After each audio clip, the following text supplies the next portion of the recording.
Yo, what's up YouTube? I'm Max, and this is my affirmation video from a book I've been copying called The Power of Now by Eckhart Tolle, and this is my affirmation journal. I basically wrote the book here verbatim. It's just like my affirmations that I read to myself, and that's really it. All my videos are the same thing. It's my affirmation video, affirmation journal. I think twice about it, and yeah, so right now we're on The Power of Now by Eckhart Tolle, and this is chapter 3. Moving deeply into the now. Don't seek yourself in the mind. I feel that there is still a great deal I need to learn about the workings of my mind before I can get anywhere near full consciousness or spiritual enlightenment. No, you don't. The problems of the mind cannot be solved by the level of the mind. Once you have understood the basic dysfunction, there isn't really much else that you need to learn or understand. Studying the complexities of the mind may make you a good psychologist, but doing so won't take you beyond the mind. Just as the study of madness isn't enough to create sanity, you have already understood the basic mechanics of the unconscious state, identification with the mind, which creates a false self, the ego, a substitute for the true self, rooted in being. You become as a branch cut off from the vine, as Jesus puts it. The ego's needs are endless.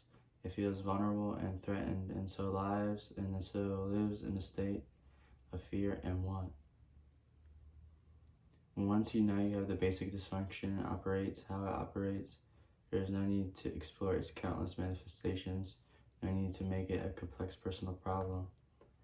The ego, of course, loves that. It is always seeking for something to attach itself to in order to uphold and strengthen its illusionary sense of self, and it will readily attach itself to your problems. This is why, for so many people, a large part of their sense of self is intimately connected with their problems. Once this has happened, the last thing they want is to become free of them. They would mean loss of self. There can be a great deal of unconscious ego investment in pain and suffering. So once you recognize the root of unconsciousness and identification with the mind, which of course includes the emotions, you step out of it. You become present. When you are present, you can allow the mind to be as it is without getting entangled in it. The mind in itself is not a dysfunction. It is a wonderful tool. Dysfunction sets in when you seek yourself in it and make this mistake for who you are.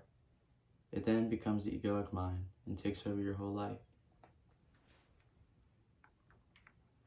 Like I said, that was the beginning of chapter 3, moving deeply into the now. Don't seek yourself inside the mind by Eckhart Tolle, The Power of Now.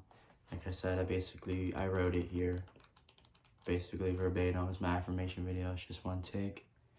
I'm Max, and I'm out.